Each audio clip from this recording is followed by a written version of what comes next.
അതിൻ്റെ മൂല്യമിടിയും. ലോകത്തിൻ്റെ സമ്പദ് വ്യവസ്ഥ അങ്ങ് തകരും. അതുകൊണ്ട് അള്ളാഹു കുറച്ചേ കൊടുക്കുള്ളൂ സ്വർണം. ഇത്രയൊക്കെ ടെക്നോളജി കയ്യിലുണ്ടല്ലോ, എന്നാൽ പിന്നെ ഒന്നിച്ചങ്ങ് കുഴിച്ചെടുക്കല്ലേ. അടുത്തൊരു 100 കൊല്ലത്തേക്ക് അള്ള വെച്ചത് നമുക്ക് എടുക്കാൻ പറ്റുമോ? എടുക്കാൻ പറ്റില്ല. ഓരോ കാലഘട്ടത്തിനും അള്ളാഹു ആവശ്യമായതേ കൊടുക്കുള്ളൂ. അതാണ് എല്ലാറ്റിൻ്റെയും ഖജനാവ് എൻ്റെ കയ്യിലുണ്ടെന്ന് പറയാം. പക്ഷെ നിങ്ങൾക്ക് ആവശ്യമുള്ളതേ ഞാൻ ഇവിടെ തരുള്ളൂ. സുബ്ഹാനല്ലാഹ്. സ്വർണവും വെള്ളിയും ഇരുമ്പ് കിട്ടണ പോലെ കിട്ടൂല. ഇതൊക്കെ ഭൂമിക്കുള്ളിൽ കിടക്കുന്ന സാധനങ്ങളാണ്. അറബ് രാജ്യങ്ങളുടെ ഞാൻ ഇന്നലെ ബഹ്റൈനിലായിരുന്നു. ഇന്നലെ രാത്രി ഈ സമയം. എന്താ ഒരു മരുഭൂമി. ബഹ്റൈൻ എന്ന് പറഞ്ഞ സാധനം കിതാബിലൊന്നും അതിൻ്റെ പേര് തന്നെ ഇല്ല. ബഹ്റൈൻ എന്ന് കിതാബിൽ പറയുന്ന പേര്, സൗദി അറേബ്യയിൽ അൽ അഹ്സാഇനെ കുറിച്ച് ബഹ്റൈൻ എന്ന് പറയും. ബഹ്റൈനിലെ സകാത്ത് വന്ന ചരിത്രമൊക്കെ ഉണ്ട് നബി തങ്ങളുടെ കാലത്ത് സല്ലല്ലാഹു അലൈഹി വസല്ലം, ഉമർ തങ്ങളുടെ കാലത്തെ. ആ ബഹ്റൈൻ ഇന്നത്തെ ബഹ്റൈൻ അല്ല, അത് സൗദി അറേബ്യയുടെ ഭാഗമായി ഇപ്പോഴത്തെ അൽ അഹ്സാ നമ്മൾ പറയും. അൽ അഹ്സാഇനെ കുറിച്ചാണ് പറയുന്നത്. ഇന്നത്തെ ബഹ്റൈൻ ചെറിയൊരു നാട്, എത്രയോ സ്കൈ സ്ക്രാപ്പേഴ്സ്, ഒരുപാട് വലിയ വലിയ ബിൽഡിങ്ങുകളുള്ള, ഒരുപാട് ബ്രിഡ്ജുകളും ഐലൻഡുകളുമുള്ള ഒരു മോഡേൺ സിറ്റി. ഭൂമിൻ്റെ ഉള്ളിലെ പെട്രോളും ഡീസലും കിട്ടിയിട്ടല്ലേ അത്. അതില്ലായിരുന്നെങ്കിൽ ആരെങ്കിലും അവിടേക്ക് വരുമോ? ആരെങ്കിലും അവിടെ ജോലി ചെയ്യുമോ? ബഹ്റൈനിൽ പോയിട്ട് UAE പോകുമോ? സൗദി അറേബ്യയിലേക്ക് പോകുമായിരുന്നോ? കുവൈറ്റിലേക്ക് പോകുമോ? ഖത്തറിലേക്ക് പോകുമോ? അവിടെ ഈ പെട്രോളും ഡീസലും കിട്ടിയില്ലെങ്കിൽ? ഈ പെട്രോളും ഡീസലും എന്താ സംഭവം? കോടിക്കണക്കിന് കൊല്ലം മുമ്പ്, നമുക്ക് കണക്കൊന്നും കൃത്യമായി നോക്കണ്ട, അവർ പറയണതാണ്, കൊട്ടക്കണക്കിന് പറയും. അത്രയും കൊല്ലം മുമ്പ് ജീവിച്ചു പോയ ജീവികൾ, അതുപോലെ മരങ്ങൾ, ചെടികൾ, ഇതൊക്കെ അളിഞ്ഞു പിടിച്ച് കൊല്ലങ്ങളോളം ഹൈ പ്രഷറിൽ ഭൂമിൻ്റെ ഉള്ളിൽ കിടന്നിട്ട് അത് രൂപം മാറിയതാണത്തെ ഈ പെട്രോളും ഡീസലൊക്കെ. ഞാൻ പറയാം, അങ്ങനെയാണെങ്കിൽ ഏറ്റവും ഇത് കാണേണ്ട വയനാട്ടിലല്ല, നമ്മുടെ സത്യമംഗലം കാട്ടിലൊക്കെ അല്ലേ ഇതൊക്കെ കാണേണ്ടത്. ആഫ്രിക്കൻ നാടുകളിലല്ലേ ഏറ്റവും കൂടുതൽ പെട്രോളും ഡീസലും. കാരണം ഇത്രയും കൂടുതൽ പച്ചപ്പും മൃഗങ്ങളും ജീവികളൊക്കെ ഉള്ളത് അവിടെയല്ലേ. നമുക്കറിയാൻ പറ്റുന്നില്ല. ഫോസിൽ ഫ്യൂവലാണെന്ന് പെട്രോളിനെ കുറിച്ച് പറയാം. ജീവികളുടെ ശരീരം അളിഞ്ഞുണ്ടായ സാധനമാണ് ഈ പെട്രോളും ഡീസലും. നമ്മളതിന് വില കൂടുമ്പോൾ അങ്ങനെ ആലോചിക്കും, ഇപ്പം 110 ഇപ്പം എത്രയായി, ഇതുണ്ടായത് ഇങ്ങനെയാണെന്നാ പറയാ. അങ്ങനെയാണെങ്കിൽ ലോകത്ത് ചെടികളും മരങ്ങളൊക്കെ ഉള്ള ഇഷ്ടം പോലെ നാടുകളുണ്ട്. അവിടെ നിന്ന് സാധനം കിട്ടുന്നില്ലല്ലോ. ഒരു ചെടി പോലും ഉണ്ടാവാത്ത ഉണങ്ങിയ മരുഭൂമിയിലാണ് കോടിക്കണക്കിന് ഗാലൻ ദിവസങ്ങളോളം എടുത്തുകൊണ്ടിരിക്കുന്നത് പെട്രോളും ഡീസലും നാച്ചുറൽ ഗ്യാസൊക്കെ. അള്ളാഹുവിൻ്റെ ഖസാന റബ്ബ് തുറന്നു കൊടുത്തതാണ്. അള്ളാഹു തുറന്നു കൊടുത്തതാണ്. ഇല്ലെങ്കിൽ ആരെങ്കിലും അങ്ങോട്ട് പോകുമോ? ആർക്കെങ്കിലും നിൽക്കാൻ പറ്റുമോ? അവിടെ ഉപ്പുവെള്ളം കുടിക്കണ്ടേ? ശുദ്ധമായ വെള്ളം കിട്ടുമായിരുന്നു.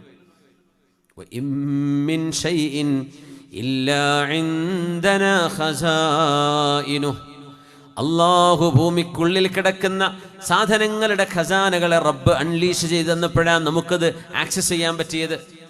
സുബ്ഹാനല്ലാഹ്.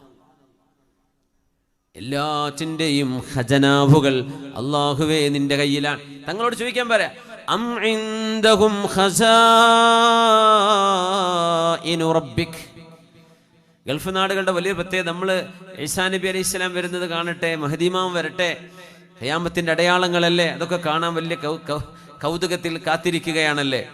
പക്ഷേ ഗൾഫ് നാട്ടിലെ ബുർജ് ഖലീഫയും പിന്നെ വലിയ വലിയ ടവറുകളും ഇതൊക്കെ തന്നെ വലിയ അടയാളങ്ങളാണ്. അന്ത്യനാളിൻ്റെ വലിയ അടയാളങ്ങളല്ലേ ഇതൊക്കെ. റസൂലുള്ളാഹി തങ്ങൾ പ്രവചിച്ചതല്ലേ. സ്വഹീഹുൽ ബുഖാരിയിലെ ഹദീസല്ലേ, വഅൻതറൽ ഹുഫാതൽ ഉറാതൽ ആലത റിആ അശ്ശായി യതതാവലൂന ഫിൽ ബുന്യാൻ. ആടുമാടുകളെ ഒട്ടകങ്ങളെ മേച്ചു നടന്നിരുന്ന ആളുകൾ യതതാവലൂന ഫിൽ ബുന്യാൻ, ലോകത്ത് ഉയരങ്ങളുള്ള കെട്ടിടങ്ങൾ ഉണ്ടാക്കുന്ന കാലം. അന്ന് G+1 ഗ്രൗണ്ട് ഫ്ലോർ, പിന്നെ ഫസ്റ്റ് ഫ്ലോർ. മഹാനായ അബൂ അയ്യൂബ് അൽ അൻസ്വാരി തങ്ങളുടെ വീട് മദീനയിൽ ഒരു നില കെട്ടിടമാണ്. എന്ന് പറഞ്ഞാൽ ഗ്രൗണ്ട് ഫ്ലോർ ഉണ്ട്, പിന്നെ മേലെ ഒരു ഫ്ലോർ. തങ്ങൾ പറയാ, ഉന്നതമായ നീളമുള്ള ഹൈറ്റുള്ള ബിൽഡിങ്. ബുർജ് ഖലീഫിനെ കുറിച്ച് എന്താ പറയാ? അത്വൽ ഫിൽ ആലം, the tallest in the world. അത്വൽ എന്നാ പറയാ. അത്വൽ, തൂല ഉപയോഗിക്കുക അതിന്. നമ്മളൊക്കെ നിരപ്പായി വെർട്ടിക്കലായിട്ടുള്ള സംഭവം, ഹൊറിസോണ്ടലാണ് അതിൻ്റെ ഉദ്ദേശമെന്ന് തോന്നിപ്പോകും. അല്ല, ഹൈറ്റുള്ള ബിൽഡിംഗ് ഉണ്ടാക്കുക. 21-ാം നൂറ്റാണ്ടിലും 20-ാം നൂറ്റാണ്ടിലുമാണ് ഈ പ്രതിഭാസം ലോകം കാണുന്നത്. ഒട്ടകങ്ങളെ മേച്ചു നടന്നിരുന്ന ആളുകൾ ഹൈയസ്റ്റ് ബിൽഡിങ്ങുകൾ ഉണ്ടാക്കി മത്സരിക്കുന്ന കാലം. ഗൾഫ് നാടുകളുടെ വാർത്ത കേൾക്കുമ്പോൾ തന്നെ ഭയങ്കര രസമല്ലേ. ബിൽഡിങ്ങുകൾ ഇങ്ങനെ ചുരുക്കുള്ള ഗ്ലാസ്സുള്ള ബിൽഡിംഗ് ഇങ്ങനെ കാണുമ്പോഴേ ഇവിടെ പെട്രോളും ഡീസലും ഇല്ലെങ്കിൽ ഇത് ഉണ്ടാക്കാൻ പറ്റുമോ? അത് മാത്രമോ, ഹൈറ്റിലെ ബിൽഡിംഗ് ഉണ്ടാക്കണമെങ്കിൽ എന്തൊക്കെ ടെക്നോളജി വേണം, എത്ര എഞ്ചിനീയറിംഗ് വേണം, എത്രയെല്ലാം സയൻസ് പഠിച്ച ആളുകൾ വേണം, ക്രെയിന് വേണ്ടേ, ഈ പേസ്റ്റൊക്കെ മേലോട്ട് എത്തിക്കണ്ടേ, കോൺക്രീറ്റ് അവിടെ ചെന്നിട്ട് ഈ അലൂമിനിയം സ്ട്രക്ചർ ഉണ്ടാക്കണ്ടേ, എത്ര ഹൈറ്റിലേക്ക് ഇത് കൊണ്ടുപോകണം, ആരെ കൊണ്ടുപോകണത്? 2 മീറ്റർ പോലും ഹൈറ്റ് ഇല്ലാത്ത മനുഷ്യന്മാർ, ഇവരാണിത് ചെയ്യുന്നത്. അങ്ങനെ ഹൈറ്റുള്ളൊരു ബിൽഡിംഗ് ഉണ്ടാക്കണമെങ്കിൽ അതുമായി ബന്ധപ്പെട്ട് ലോകത്ത് സയൻസ് എത്ര ഡെവലപ്പ് ചെയ്യണം. ഇതൊക്കെ ഒരുമിച്ച് കൂടുന്ന ഒരു കാലം അന്ത്യനാളിന്റെ സൂചനയാണെന്ന് പുണ്യനബി സ്വല്ലല്ലാഹു അലൈഹി വസല്ലം നമ്മുടെ കണ്ണിൽ കണ്ടുകൊണ്ടിരിക്കുക. നമ്മളത് ഇന്ന് ലോകം അടുത്താണ്. അവിടെ നടക്കുന്നത് ഇപ്പൊ അവിടെ മഴ പെയ്ത വെള്ളത്തിന്റെ ഫോട്ടോ ഇപ്പം എത്തിയിട്ടുണ്ടാവും. നമ്മൾ സെക്കൻഡുകളെ കൊണ്ടാണ് കാര്യങ്ങൾ അങ്ങോട്ടും ഇങ്ങോട്ടും അറിയുന്നത്. യാ അല്ലാഹ്, അം ഇൻദഹും ഖസാഇനു റബ്ബിക, നബിയേ അങ്ങയുടെ ആളുകളോട് ചോദിക്കണേ, അല്ലാഹുവിൻ്റെ ഖജനാവുകളുടെ താക്കോലുകളെല്ലാം ഈ മനുഷ്യന്റെ കയ്യിലാണോ? അംഹുമുൽ മുസൈത്തിറൂൻ, മനുഷ്യനാണോ ഈ പ്രപഞ്ചത്തിൽ അധികാരം ചെലുത്തുന്നത്? കാറ്റും വെളിച്ചവും കൊടുങ്കാറ്റും മഴയും മേഘങ്ങളും കാറ്റുകളും സമുദ്രവും കടലും വഴിയോരങ്ങളും കരകളും പുഴകളും നദികളും വെള്ളച്ചാട്ടങ്ങളും ചെടികളും സസ്യലതാദികളും റെപ്റ്റൈലുകളും പക്ഷികളും ജന്തുജാലങ്ങളും മണ്ണും വെണ്ണും ആകാശത്തെ താരസമൂഹങ്ങളും ഇതെല്ലാം നിയന്ത്രിക്കുന്നത് മനുഷ്യനാണോ? അല്ലാഹുവിന്റെ ചോദ്യം. ഇത് കേട്ടപ്പോഴാണ് വഖറൽ ഈമാനു ഫീ ഖൽബി, എൻ്റെ ഹൃദയത്തിലേക്ക് ഈമാനിന്റെ വെളിച്ചം കയറി വന്നത് ഈ ആയത്തുകൾ കേട്ടപ്പോഴാണ്. ഷഹ്റു റമളാനല്ലദീ ഉൻസില ഫീഹിൽ ഖുർആൻ ഹുദൽ ലിന്നാസി വബയ്യിനാതിൻ മിനൽ ഹുദാ വൽ ഫുർഖാൻ. അതുകൊണ്ട് അല്ലാഹുവിൻ്റെ വചനങ്ങൾ കേൾക്കുമ്പോഴേ മുഅ്മിനീങ്ങളുടെ തഖ്ശഇറു മിൻഹു ജുലൂദുൽ ലദീന യഖ്ശൗന റബ്ബഹും, അല്ലാഹുവിനെ ഭയപ്പെടുന്നവരുടെ അവരുടെ ശരീരങ്ങളിൽ ഒരുതരം കോച്ചിൽ വരും, ശരീരം പ്രസരിപ്പ് വരും, ശരീരത്തിൽ കുളിർമ വരും, ശരീരം പ്രകമ്പനം കൊള്ളും. അള്ളാഹുവിന്റെ വചനത്തിന് അത്ഭുതമുണ്ട്, അള്ളാഹുവിന്റെ വചനങ്ങൾക്ക് അത്ഭുതമുണ്ട്, ഭയങ്കരമാണ്. മിനിഞ്ഞാന്ന്, അത് വെള്ളിയാഴ്ച, ഇന്നലെ വെള്ളിയാഴ്ച, ഇന്നലെ വെള്ളിയാഴ്ച രാവിലെ ഞങ്ങൾക്ക് അബുദാബിയിലെ എൻ്റെ സ്കൂളിൽ റമദാനെ സംബന്ധിച്ച് ഒരു പ്രസൻറ്റേഷൻ, കുട്ടികൾ അവിടുത്തെ ബാക്കിയുള്ള കുട്ടികൾക്ക് എന്താണ് റമദാൻ, എന്താണ് ഇഫ്താർ, എന്താണ് അത്താഴം, എന്താണ് ഖുർആൻ, ഇതൊക്കെ പറഞ്ഞു കൊടുക്കുന്ന ഒരു 20 മിനിറ്റ് പ്രസൻറ്റേഷൻ. യാ അല്ലാഹ്, അത് കഴിഞ്ഞപ്പോഴേക്കും അവിടെ ഇരിക്കുന്ന ബഹുഭൂരിഭാഗം അധ്യാപികമാർ അവരൊക്കെ കണ്ണിൽ നിന്ന് ഇങ്ങനെ കണ്ണീര് വരുന്നുണ്ട്. അവരൊക്കെ പറഞ്ഞു ഞങ്ങളൊക്കെ ഭയങ്കരമായിട്ട് ഇമോഷണലി ഡ്രിവൻ, ഞങ്ങൾക്കറിയില്ല എന്താ സംഭവിച്ചത്. ഇങ്ങനെ ഒരു പ്രസൻറ്റേഷൻ ചെയ്യുന്നത് ഞങ്ങൾ ഇതുവരെ കണ്ടിട്ട് പോലുമില്ല, ജീവിതത്തിൽ ആദ്യമാണ് ഇതൊക്കെ അനുഭവിക്കുന്നത്. അപ്പോൾ എന്താ സംഭവം എന്നറിയോ? ഞങ്ങൾ 2-3 കുട്ടികളെ കൊണ്ട് മനോഹരമായി ഖുർആൻ ഓദിച്ചു. 2 കുട്ടികൾ വാങ്ക് വിളിച്ചു. സുബഹിക്ക് വാങ്ക് വിളിക്കുന്ന സമയം, ഇഫ്താറിൻ്റെ സമയത്ത് വാങ്ക് വിളിയും. അങ്ങനെ എന്താണ് ഒരു റമദാൻ എന്ന്, ഒരു മുസ്ലിം വീട്ടിൻ്റെ അനുഭവം എന്താണെന്ന് കുട്ടികൾ പ്രസൻറ്റ് ചെയ്യാണ്.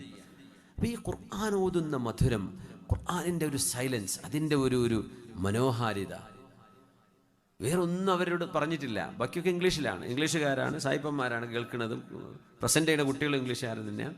പക്ഷേ വിശുദ്ധ ഖുർആനങ്ങ് കേട്ടപ്പോൾ കണ്ണിന്ന് കണ്ണുനീരുറ്റി വീഴുകയാണ്. എനിക്കൊരുപാട് ഇമെയിൽ വന്നു. ഞാൻ ഹെഡ് ഓഫ് ദി ഡിപ്പാർട്ട്മെൻ്റ് ആയതിൻ്റെ പേരിൽ ഒരുപാട് പ്രശംസയുടെ ഒരുപാട് ഇമെയിലുകൾ. ഇന്നലെ രാവിലെ ജുമുഅ വരെ തന്നെയായിരുന്നു. വളരെ ഉഷാറായി, ഞങ്ങൾക്ക് അത്ര ഇഷ്ടപ്പെട്ടു എന്ന സംഭവം ഖുർആൻ കേട്ടതാണ്. ഖുർആനിനൊരു ഭയങ്കര മധുരിമയുണ്ട്. അത് നമ്മൾ ശരിക്കും ഒന്ന് ഇരുന്ന് ആസ്വദിക്കാൻ നിന്നാൽ ശരിക്കും കോരിത്തരിക്കും. അമേരിക്കക്കാരിയായ ഒരു പാട്ടുകാരിയുണ്ട്, ജെന്നിഫർ ഗ്രൗട്ട് എന്നവളെ പേര്. അവളിപ്പോൾ ഇസ്ലാം സ്വീകരിച്ച് മുഖമക്കനെ കെട്ട് മനോഹരമായിട്ട് ഖുർആൻ ഓതുന്നുണ്ട്. ചിലപ്പോൾ കണ്ടിട്ടുണ്ടാവും. ജെന്നിഫർ ഗ്രൗട്ട് എന്ത് മനോഹരമാണ് ഖുർആൻ. ശരിക്ക് അബ്ദുൽ ബാസിത്ത് അബ്ദുൽ സമദ് റഹിമഹുല്ല അദ്ദേഹത്തിൻ്റെ ആ ശൈലിയിലൊക്കെ ഖുർആൻ ഓതുന്നുണ്ട്. എന്ത് മനോഹരം. അമേരിക്കക്കാരെ, പക്ഷേ അവർക്കൊരു അറബ് ഒറിജിൻ ഉണ്ട് തോന്നുന്നു അവരുടെ ഭാഷ കേൾക്കുമ്പോൾ. അത്രയും പെട്ടെന്ന് ഒരു അമേരിക്കക്കാരൊന്നും ഇങ്ങനെ ഒരു അറബ് ഭാഷ സംസാരിക്കാൻ കഴിയില്ല. ഇന്ന് ഹിജാബ് ധരിച്ച് അച്ചടക്കത്തിൽ, യാ അല്ലാഹ്, ആ പെൺകുട്ടി 24-ാമത്തെ വയസ്സിൽ ഇസ്ലാം സ്വീകരിച്ചപ്പോൾ തൻ്റെ ഉമ്മയോട് പറയാണ്, മോം ഐ എ മുസ്ലിം, ഞാനൊരു മുസ്ലിമാണ് ഉമ്മ എന്ന് പറഞ്ഞപ്പോൾ ജെന്നിഫർ തൻ്റെ അനുഭവം പറയുന്നുണ്ട്. എൻ്റെ ഉമ്മ എൻ്റെ ഉമ്മാക്ക് തീരെ ഇഷ്ടമായില്ല ഞാൻ മുസ്ലിമായത്. ഉമ്മ പറഞ്ഞൊരു വാക്കുണ്ട്, I would rather love to hear you are a prostitute than becoming a Muslim. നീ ഒരു മുസ്ലിമാണ് എന്ന് പറഞ്ഞ് കേൾക്കുന്നതിനേക്കാളും ഞാൻ ഇഷ്ടപ്പെടുന്നത് നീ ഒരു വേശ്യയായി മാറിയിട്ടുണ്ട് എന്ന് കേൾക്കാനായിരുന്നു. അവൾ പറഞ്ഞ ഷോക്കായി പോയി എന്ന്. സ്വന്തം ഉമ്മയെ പറയുന്നത്. പക്ഷേ ഖൽബിലേക്ക് ഈമാൻ കയറി കഴിഞ്ഞു. ജെന്നിഫർ ഇസ്ലാം പഠിച്ചു. കഴിഞ്ഞ റമദാനിൽ അവളൊരു TV ഇസ്ലാമിക് ചാനലിന് ചില പ്രോഗ്രാമുകൾ ചെയ്തു. അപ്പോൾ അവർ പറയുന്നുണ്ട്, എൻ്റെ ഉമ്മ എനിക്ക് ടെക്സ്റ്റ് മെസ്സേജ് അയച്ചു, my daughter you have become A better person. എൻ്റെ പ്രിയപ്പെട്ട മോളെ, എൻ്റെ പ്രോഗ്രാമുകൾ ഞാൻ കാണുന്നുണ്ട്, നീ ഇപ്പോൾ ഒരു നല്ല മനുഷ്യനായിട്ടുണ്ട് മോളെ, നീ ഒരു നല്ല ആളായി മാറിയിട്ടുണ്ട്. ഉമ്മാക്ക് ഇപ്പോൾ ഇതിങ്ങനെ അഡ്ജസ്റ്റ് ചെയ്ത് വന്നു. ആദ്യം ഉമ്മാക്ക് വേണ്ടായിരുന്നു, നീ മുസ്ലിം ആവുക, വേറെ എന്തെങ്കിലും ആയിക്കൂടായിരുന്നു എന്ന് ചോദിച്ചു. പലരും ഈ മതത്തെ തെറ്റിദ്ധരിച്ചത് അങ്ങനെയാണ്. പക്ഷെ അതിൻ്റെ ഉള്ളിലേക്ക് വന്നാൽ അവരറിയും ഇത് സ്വർഗമാണ്. ഖുർആൻ അറിയണം, പുണ്യ നബിയെ പഠിക്കണം സല്ലല്ലാഹു അലൈഹി വസല്ലം. നമുക്ക് കിട്ടിയ നിധികളാണത്. ഇതിൻ്റെ മൂല്യം എന്താ നമുക്കറിയില്ല. നമ്മൾ അതിനൊന്നും സമയം കണ്ടെത്തുന്നില്ല. നമ്മൾ എന്തൊക്കെയോ അതും ഇതും വായിച്ചിട്ടും പറഞ്ഞിട്ടും കേട്ടിട്ടും സമയം കളയാണ്. പുണ്യ ഹബീബിൻ്റെ ഹദീസുകൾ, അള്ളാഹുവിൻ്റെ വചനങ്ങൾ, ജെന്നിഫർ ഗ്രൗറ്റിൻ്റെ മനോഹരമായ ഖുർആൻ പാരായണങ്ങൾ ഇന്ന് സോഷ്യൽ മീഡിയയിലൊക്കെ സുലഭമായിട്ട് കാണാൻ കഴിയും. മനോഹരമായ ഖുർആൻ പാരായണം. ഉമർ ഇബ്നുൽ ഖത്താബ് റളിയല്ലാഹു അൻഹു ഇസ്ലാം സ്വീകരിക്കുന്നത് വിശുദ്ധ ഖുർആൻ കേട്ടുകൊണ്ടല്ലേ. ത്വാഹ മാ അൻസൽനാ ഹാദൽ ഖുർആന ലിതശ്ഖാ. ഹബീബായ നബി തങ്ങളെ കൊല്ലാൻ വേണ്ടി വന്ന ആളല്ലേ ഉമർ ഇബ്നുൽ ഖത്താബ് റളിയല്ലാഹു അൻഹു. നബി തങ്ങളെ കൊല്ലാൻ വേണ്ടി വന്നതാണ്. കാരണം ഉമർ എന്നവർ ആജാനുബാഹുവായ മനുഷ്യനാണ്. ഉമർ എന്നവരുടെ വാപ്പമാർ മക്കയിലെ ജഡ്ജിമാരാണ്. അവര് ജുഡീഷ്യറിയാണ്. ഉമർ തങ്ങളുടെ കുടുംബം തന്നെ ജഡ്ജിമാരുടെ കുടുംബമാണ്. അപ്പൊ ആർക്കൊന്നും പറയാനില്ല. അവരെ